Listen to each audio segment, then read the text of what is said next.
everybody, and welcome in. This is the First in Football podcast with the third episode ever here today on Friday the 13th, 2023. Spooky days.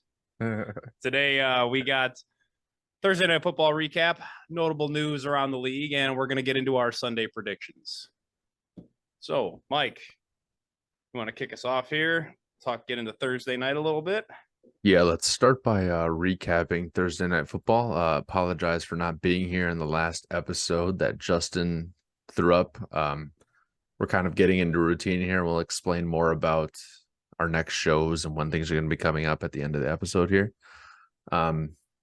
So the Broncos Chiefs, I took the line where Chiefs were minus 10.5.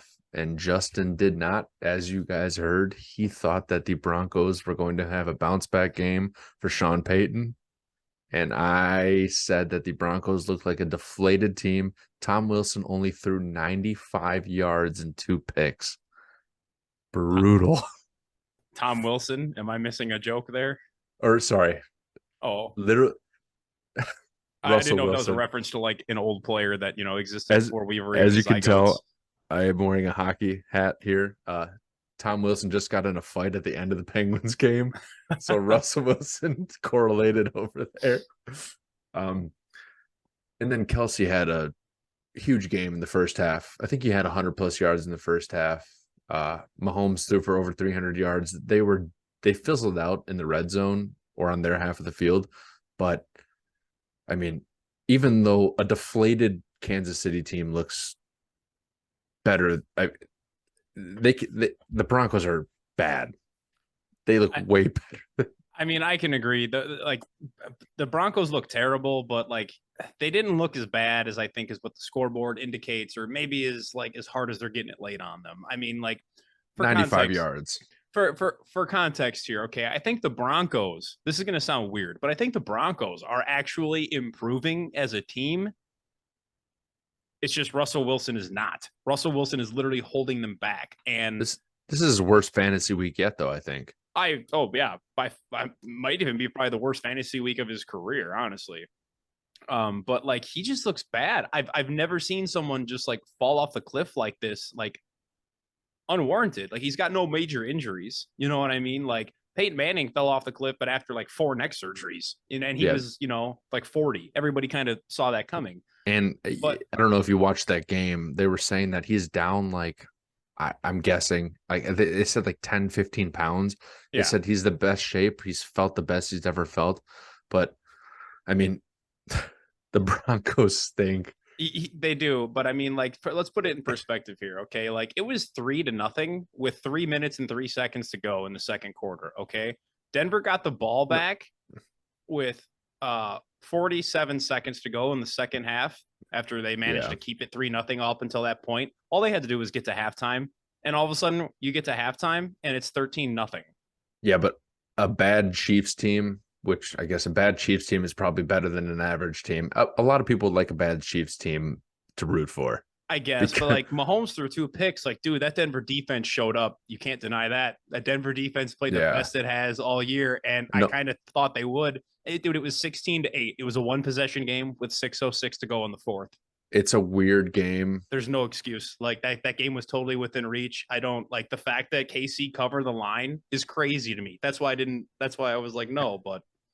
Well, we'll just chalk that up to Mike has the first line covered in this podcast's history. And I say we move on to some notable news. I know you got some notes here, Justin. One last positive note, though, on that Thursday game. Isaiah Pacheco looks like a beast for the Chiefs. They can run that ball. That's good. I scooped that guy up in fantasy, no doubt. All righty. So moving into some notable news and notes here. Number 1, I don't know if anybody saw the video going around the internet right now, but Aaron Rodgers, I don't know if he's Jesus or what, but this man is walking without crutches after a torn Achilles just a month ago. I mean, this is crazy. Absolutely crazy. He is bending the rules of modern medicine and physics, like seemingly to his will. It's like this dude is Thanos with the Infinity Stones or something. It's crazy. I mean, I don't know what he's doing or what's in the water over there, but I'm all on board. I'm a Packers fan, but I love Aaron Rodgers. He'll always be a Packer to me, and I'm rooting for his success. As a side note for all of you listeners, Justin and I are both Packers fans, me more Steelers fan, but when it comes to Aaron Rodgers, we are on the same wavelength of we've loved everything he's ever done and only hope the best for that guy. 1000%. I really hope he gets another Super Bowl ring, even as a member of the New York Jets organization. Agreed. What you got next? Yeah, second notable news here. David Njoku. I mean, oh my goodness. Did anybody see this man's facial burns? I mean, like we heard about it, but now we finally got to see the photos online. I mean, we're not going to put any of that stuff up on the screen. It's pretty gruesome. Check it out at your own risk. It's readily available on the internet. But what a warrior, dude. What an absolute dog. He burnt his face off, and within days, I mean, was it like within 24 hours or something like that? Or he played. Days? Yeah, football. He played football with a helmet on his face. Like, talk about AFC North toughness for you. I don't like the Boast Browns players. I don't like the Boast Browns players, but that dude's a dog. I think you guys probably got like the toughest division in football. You know what I mean? Like physical toughness. Oh, for sure. Yeah, just a bunch of dogs. I mean, no disrespect to any other division out there, but man, AFC North teams been brutal, are brutal, gonna be brutal. So. And last but not least here, noteworthy news, Frank Clark was actually released by the Broncos. A lot of people saw this coming, and it's now likely that he's going to be a Kansas City Chief, reported by Adam Schefter and numerous other people on the internet. So that'd be pretty cool. Kansas City Chief reunion for the Shark. Yeah. What else you got? As far as news goes, that's kind of about it for me. I don't know if you saw anything that stood out to you. I was thinking, I think we just jump right into these picks here for this weekend. Let's make this episode short, sweet, give our points, and let's roll through this bad boy, and then we'll give a nice recap at the end of the week. All righty. That sounds good to me. Let's get right in it. All right. So we got a bunch of games here. We're going to start off Titans at Baltimore. I think Lamar, Andrews, and Flowers really have a bounce back game. They actually get those hookups that they didn't get at the Steelers, which, I mean, me being a Steelers fan, I got to say that we did something, but man, those are just drop balls. We got lucky to win that game, but hey, it's AFC North football. I'm going to take that dub all day long. I think Derrick Henry has a great game. I think the game's going to be close, and I think it's going to end in a field goal. And right now the line is -4.5, and I'm not going to take that. I think that game is within 3 points. What do you got on this, Justin? Well, I am actually going to take that line. I think Baltimore gets right here, and they've been over in London for a while. I think the travel approach is huge. I think it's going to play out for them. I think they win by probably a touchdown. They left quite a bit earlier than the Titans, didn't they? Yeah, they've been over there for at least a couple of days now. I remember hearing reports about that, reading stuff just at least 2 days ago now. Yeah, that's what I thought. I heard that too. All right, let's go on to the next game here. Commanders at Falcons. What do you got on this one? All righty, Commanders, Falcons. I think Atlanta is going to win this game, and I also think they're going to cover. I think they're going to beat them by more than 2.5 points. I think it's at least a field goal, maybe a little more. Atlanta actually has a okay defense. I mean, Jesse Bates back there has that secondary playing right. AJ Terrell is a beast. I mean, he can match up with Scary Terry. I think the Washington defense. Side note, Scary Terry that they don't use. Yeah, seriously, like Washington Commanders, take notes from the Bengals and Joe Burrow. Hyper target the best player on your offense and just George see Pickens, what the Steelers, even though the Steelers defense stinks. Oh my God. I've drafted George Pickens as a rookie in fantasy, and I was screaming at the TV. Devontae Adams, Packers. Yes. Throw your ball to your best player. Give him the ball. Good things happen. Imagine that. I digress though. But yeah, the Washington defense is actually really lackluster. Surprisingly, I thought they'd be a lot better this year. And Desmond Ridder looked good last week. As much as a Desmond Ridder hater as I am, I have to give the credit where it's due. Didn't he have 300 plus? I'm not 100% on the exact stat line, but I think he did have 300 plus. What about you, Mike? What's your thoughts on this game? I am also on the same boat as you. Here, let me pull this up here. I'm trying to look up this Desmond Ritter stat really quick. Yeah, he threw 329 and a touchdown, a quarterback rating of 111, which, I mean, Yeah. that's not so bad. Commanders definitely need to change their name ASAP. They ain't commanding nobody on the field. But my thoughts on this is I think Bijan has a bounce back game. I think they're going to use him more. I don't like that they didn't use him as much. And I think he gets his first rushing touchdown of the season. Which Justin made it note to me that he's scored 3 touchdowns and they've all been passing touchdowns. I thought for sure that he scored a rushing touchdown or something this year, but apparently that did not happen. Yeah, which is crazy as much as Arthur Smith runs the ball. I mean, it's nuts. I know. I for sure thought that it happened, but hey, I've just been riding the wave of him dominant in fantasy and been great. Besides last week, I think he has a bounce back week. But all right, on to the next game, which has some implication in our realm here. A little bit. NFC North football, Vikings Bears. I think this game's going to be a shootout. Both of these teams do not have a defense. Bears give up an average of 31.4 points per game, and the Vikings give up 24.4 points per game. Both of these teams like to give up points, and they also like to score a lot of points as of recent. Kirk Cousins likes to throw touchdowns, and nobody can deny what Justin Fields has done the past couple of weeks, man. That guy, although he's a big question mark, he can do it. It's very confusing, but I think Fields, DJ Moore, Cole Kmet, I think that they take the W here, and the Bears beat the Vikings and put the Vikings at the bottom of the NFC North, and nobody thought that was coming. The Bears. What do you got on this? But just not as bad as the Vikings. I agree. I think the Bears win this game. Justin Fields has, unfortunately, steadily shown improvement, and I think Brian Flores is going to make it tough on him. It'll probably be a pretty tight first half. I would honestly not be surprised if Minnesota is actually ahead by a possession at half, but I look for the Bears to storm back. I think it's just basically the Vikings defense is so bad that scheme and Brian Flores can only save them so long from giving up points. And I am also not going to take that line. Bears win this one.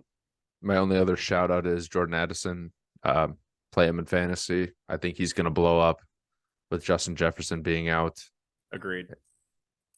All right, next game we got is Seahawks and Bengals.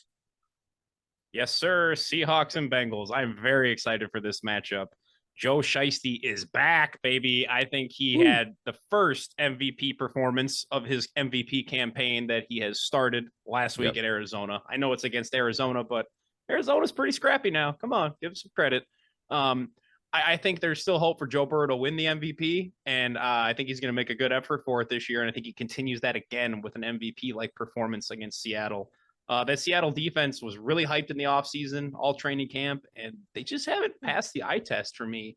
Their schedule has been okay. They've played a couple decent teams, some not so decent teams, but I just want to see a little more from that defense. You know, they claimed it was the second coming of the Legion of Boom. I'm not buying it. Jamar Chase and Joe Burrow are elite in this league. I think Seattle wins. And yeah, I'm going to take that line. I think they win pretty nice by at least a touchdown.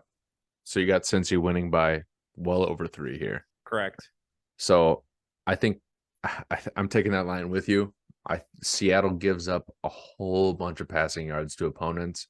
It may be a little bit of a shootout here, but I mean, Jamar Chase. So that's all you got.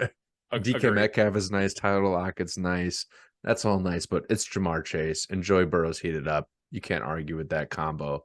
Did you see that video of Joey B in practice this week? I did not. Ooh, you're going to have to look that up. For anybody else who hasn't seen that video, you guys are going to have to watch that. He was doing a little dancing around off platform throw. It was pretty, he was looking very mobile for a guy that wasn't looking so mobile just 2-3 weeks ago. I don't like that, but also being a fan of the NFL, love it for the fantasy team. I do want to see him do good. Yes. Just not as good as the Steelers. Quarterback play makes this league go around, dude. I mean, for real. It's the facts. Watch bad quarterback play. All right. Next game we got is 49ers Brownies. So I think the Browns defense is going to keep this game somewhat in it. I think it's going to keep the 49ers under 30 points, which, I mean, it's just funny to say that. Like they're Yeah, gonna dominate them, but I don't think PJ Walker is gonna be the starting quarterback this week over Deshaun Watson. correct. Um, yeah, good luck. The Browns, obviously, an AFC North team, followed the Browns for a long time. I kind of feel bad for them. It's like something's always missing from their lineup. And it's just you get this Deshaun Watson and like you got a good defense and nothing ever seems to go right. I Sucks to mean, suck. just food for S- thought, but should they have kept Baker? Where would they be now, you know? I think that they dumped Baker too soon, man. But Agreed. I think that the San Francisco 49ers continue their role and show why they're the best team in football. And so the San Francisco line is -9.5, and I'm going to take that. They're going to win multiple touchdown lead over the Brownies. What do you got? I would agree with that. I'm taking this 9.5 line as well. I don't know if it's going to be like multiple touchdowns, but I could easily see them winning by 10 at least, especially Yeah. over PJ Walker. I mean, this is going to be the realest test I think Brock Purdy has faced. Like the Dallas defense was pretty good, but them losing Trayvon Diggs was absolutely huge. I don't think that can be stated enough. And this Yeah. this Cleveland defense is complete. I mean, Jim Schwartz, Kyle Shanahan is 1-8 all time against Jim Schwartz defenses. So Yeah. I mean, it's going to be a battle. I think they might win, like, by 10 points or so, but I don't think it's going to be like 30-12 or something like that. Like, I think we're looking at a lower scoring game here, probably like a, Yeah. 21-10, something like that. We're on the same side of things. I think it's going to be like a 27-7, There you go. 27-30. But Yeah. all right. On to the next one. We got Saints Texans. What do you got on this one, bud? All righty, Saints and Houston. That Saints offense is just a little too complete for Houston's defense to handle. I think ultimately Saints are going to win, and I'm going to take that line of 2 points, and I think the Saints are actually going to crush that line. I think C.J. Stroud actually throws his first interception in his NFL career against the Saints defense, which is looking mighty complete these days. That's kind of it's kind of how I see it playing out. What about you, Mike? Yeah, I think Alvin Kamara heats up.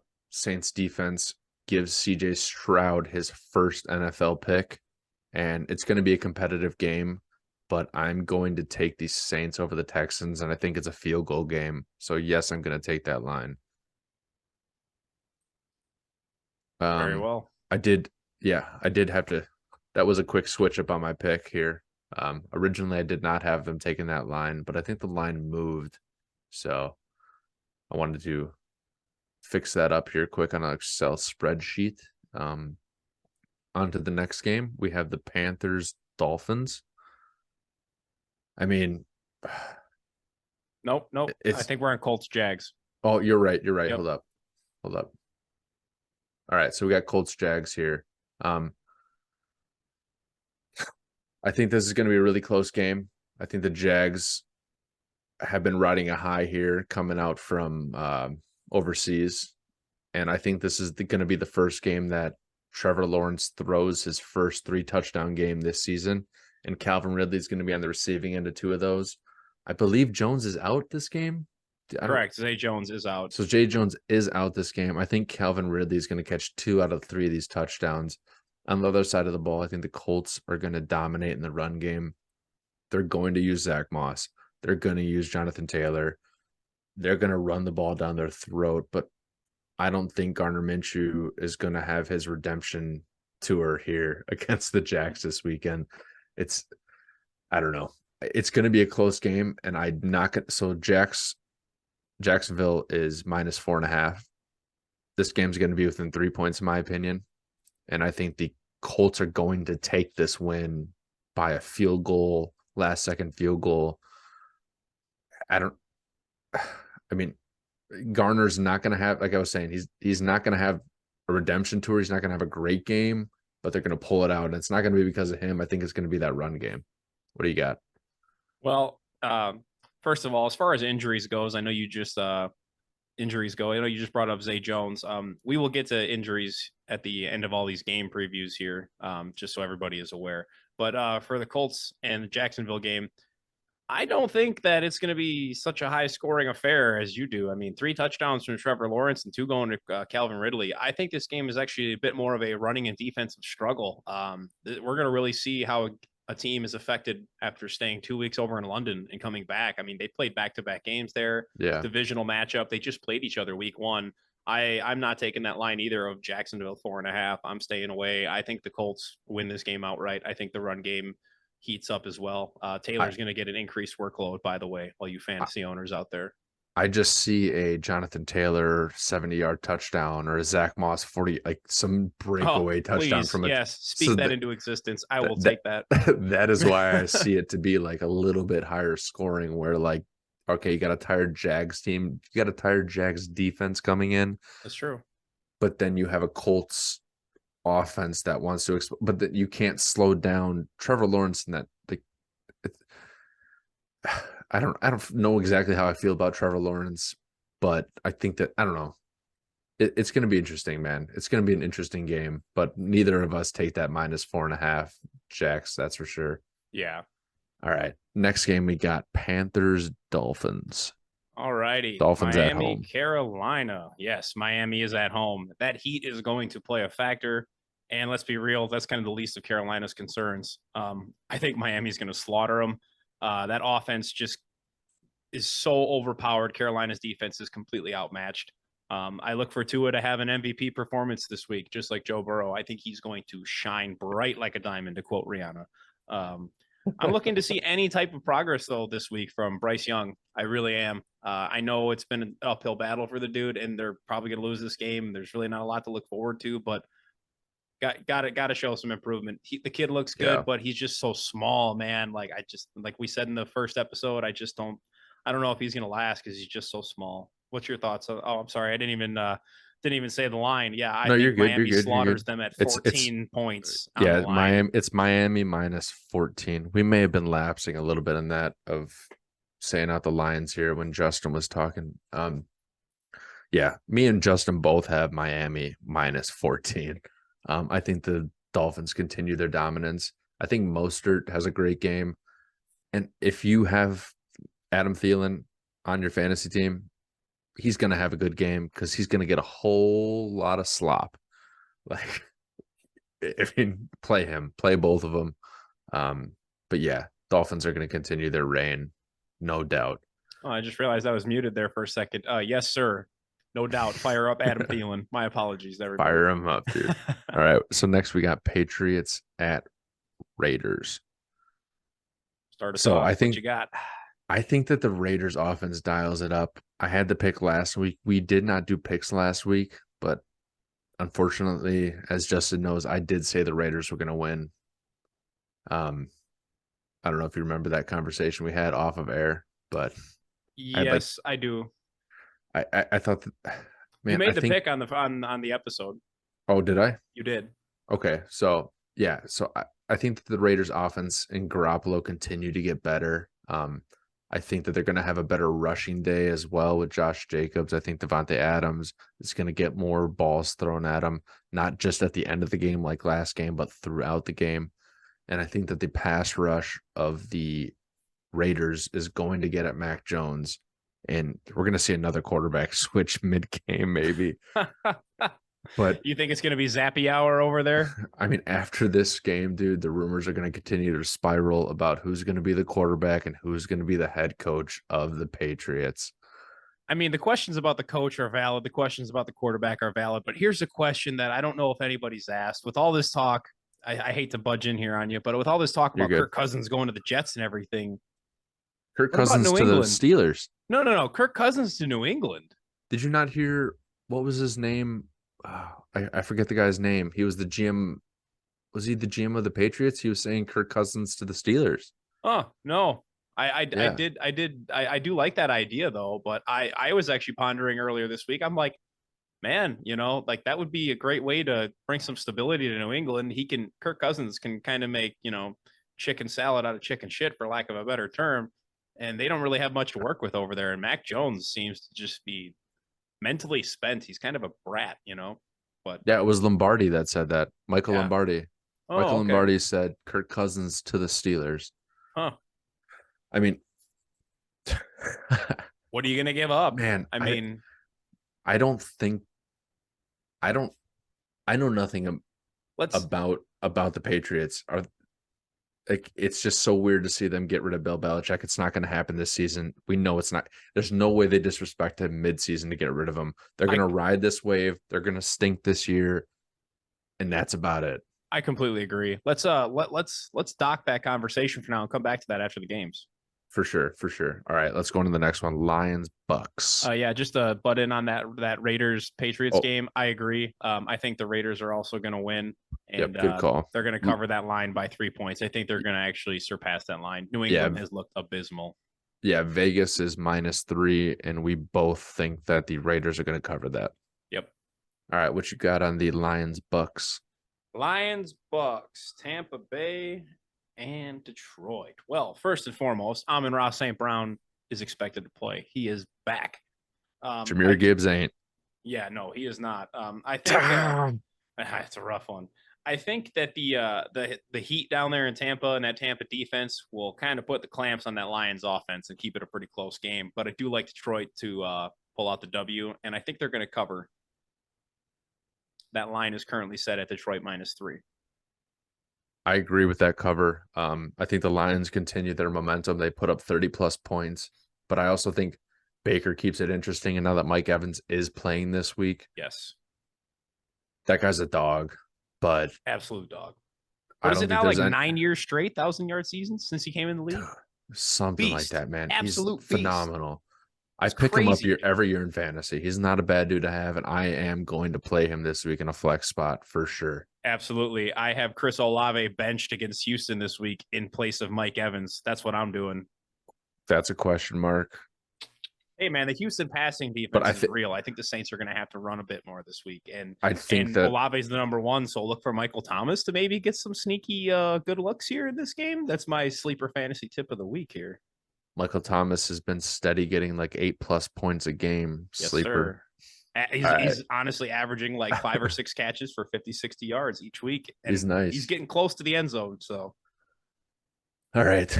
Next game we got is Cardinals at Rams. So what I got on this one is Matthew Stafford. I picked him up in fantasy. I'm playing him over Jared Goff. He's going to have his first 3-touchdown game of this year. He's going to dominate in the passing game. Joshua Dobbs is going to try to keep pace with him and the Rams offense, but he's not going to be able to keep up. I'm sorry. I love Josh Dobbs. I think Josh Dobbs is going to have a starter-worthy campaign this game, and I think he's better than Kyler Murray. Whoa. Maybe Pittsburgh bias, but if you look at some of Kyler Murray's recent stats, he's not fragile. He's a grown-ass man. He's been playing great. I mean, the best ability is availability. That is there's something to be said for that. There you go. It's going to be a little bit of it's going to be kind of a shootout, I think. I think Dobbs is going to put some money on the ground. He's going to throw some touchdowns. But Matthew Stafford's going to come through 3 touchdowns. He's got Cooper Kupp back. He's got Puka Nacua. They're going to dominate. And the Rams cover this -7 line. What do you got on it? I completely agree. I think that this Rams offense looks complete now, and it looks to be firing on all cylinders with Cooper Kupp back already, like immediately the second he stepped out of the field, which is crazy. So yeah. Stafford's too good. The offense is too well-rounded. That Arizona, as scrappy as they are, they do seem to kind of run out of gas or just like tricks in the bag or whatever you want to call it. They don't look like the greatest second half team. They definitely look like a team that needs to jump out to a lead and then play from a lead. And I just don't think that's going to happen against especially with their running back out. Yeah, I definitely like that Rams -7 line. I like them to cover there too. All right, next game we got is Eagles-Jets. All right, Philly in New York. In Jet Life Stadium. Yes, I'm not a big Giants fan. I'm sure most Packer fans aren't big Giants fans. Is anybody a Giants fan this year? I actually know one person who is a lifelong Giants fan. Lifelong be the well, no, they're forced into it. He's definitely older than me. He's my former boss at a former employer of mine. Shout out to Lynn. You're a good guy, man, and rough year for the Giants. Hope they get you guys a good quarterback. So you guys. He's bought too many jerseys. He can't bail out now. But anyways, Philly and the Jets. This is actually a trap game for Philly, in my opinion. I expect it to be pretty close all the way through, but I think ultimately it's inevitable. The Zach Wilson turnover. He's going to go play pretty well this game. He's going to earn some more, favor and respect in the eyes of the New York people. But I think he's just, somebody's going to fumble or he's going to throw an interception or something. I think it's a close game until Philly gets that turnover, puts up an extra score late, and I think Philly covers the line at -6.5. I do not think that they cover, but I'm in the same realm as you. I think that the Jets keep it scrappy and they keep it within a touchdown at the end, but the Eagles do win this game. Side note on the Jets defense, Sauce Gardner is questionable this week to play with an illness. So if Sauce Gardner plays, that's going to be one hell of a matchup on AJ Brown and Devonta Smith. I mean, no matter what side of the field he's on, we're going to get to see some sort of good action. So put him on AJ Brown. I need some points. Yes, please. I want to see. No, I need AJ Brown to score, but I'm just trying to watch that matchup, man. We don't see good corner wide receiver battles anymore. True. Rest in peace to Cortland Finnegan versus Andre Johnson. Zonk. Wide receiver CV battle of the lifetime. But yeah. All right, next game we got is Giants versus the Buffalo Bills. Oh, it's gonna be a stinker of a game. All right, yeah, I got the Bills thumping down on the Giants. You don't agree with that completely? I think it's a big thumping. Giants are gonna be 1-5 after this week, and after all the hype in this offseason, kind of feel bad for them Giants fans, as we were just talking about Giants fans. Man, I don't know. The Bills are going to come back. They need a bounce back game after what happened overseas, and they're going to come back. You want Stephon Diggs in your lineup. You want Allen in your lineup. They're going to ball out, and they're going to leave the Giants in the dust because the Giants are just hurting, and there's nothing you can do to stop that bleeding. Well, while I might think that it's going to be a good day for those guys in fantasy as well, Diggs and Josh Allen, that is, I don't think the Bills are going to thump them that bad. Ironically enough, I think it's actually going to be a little tighter than that. I think the Buffalo Bills win handedly, but I don't think they're going to cover that 15-point line. That's massive. That's just such a big line. It is big. That. I am taking that, though. But the Bills should, win handedly. I don't think the Giants, I think they're going to have a hard time scoring a touchdown. But I don't know, man. That loss of Matt Milano is huge. And then you add Trey White on top of that. That Bills defense is, they're hurting right now. The caveat to that is Tyrod Taylor is coming against the Buffalo Bills. He's probably better than Daniel Jones at this point. Good God, let's be real. Man, there were times I remember watching Tyrod Taylor being like, he's going to be the Bills quarterback. Like, he's going to be that dude. I mean, there was a reason he was going to be the starter for the Chargers until he his pecker accidentally got his lung punctured. Like, I don't know how that all happens, but and then Herbert's the star now. It's like, he was going to be the starter. Everybody forgets that. I'm serious when I say that. Tyrod Taylor might be better than Daniel Jones right now. You may have get benched for the rest of the year. Who knows? You may have me questioning my pick, but I'm committed. But I did make minds right here on the show live. Everybody just saw that brainwashing I did right there. No, hey, I mentioned the Tyrod Taylor thing. What are you talking about? I brainwashed you to brainwash me. That's true. That's true. All right. So last game we got here is the Cowboys Chargers. Yes, just one of the 4 revenge games this week. Cowboys Chargers. I think McCarthy's on the hot seat and he's coaching for his job, and they got professionally humiliated last week by San Francisco. So I expect one hell of a game. I think it's going to be kind of a shootout. I think defense is kind of getting thrown out the window. The Chargers have shown the ability to give up points even with all that talent they have on defense, and I think this is kind of a Chargers should win this game. In spite of Brandon Staley, as long as he doesn't screw it up too bad for them, like Chargers should win this game. I think it's going to be close. Dallas favored by 2 is the line. Correct. Not taking that line. I think Herbert's just too special. I think he's going to make some sort of magic happen late in the game, and Dallas is just going to be left dumbfounded. I'm with you. I think Eckler has a massive role in this game when he comes back. Herbert balls out, and then my favorite note of this entire episode, the Cowboys question their entire existence. Yes, agreed. Twice in a row, you're going to start hearing hot take rumors like Cowboys should go trade for Kirk Cousins and all sorts of wild shit like that. It's going to be great. I can't wait to watch Dallas fans go crazy. That's the world that I want to live in. Yes, it's the best. And no, Des didn't catch it. I'm sorry. I don't care. Man. All right, man. Yeah. What you got for that outro, bro? Well, I think we're in for a great slate of games. And just a reminder to everybody that we are working pretty hard on getting this podcast out onto Audible platforms like Spotify, Apple Music, all that stuff. So be on the lookout. Please, if you could, throw us a subscribe, turn on the notifications, don't miss an episode. We greatly appreciate it. Everybody who's been supporting us here from the beginning, we appreciate it so much. You are day ones, and he will not be forgotten. Appreciation all around. No doubt, man. We're doing this for fun. Yes. It's nice we've been buddies for a long time. It's great for us to connect, and we're hopefully we can bring you topics that are interesting, something to listen to on your drive to work, something to listen to while you're at work, just some football BS talking, good old fun. We can give you a little bit of insight to how we think about football.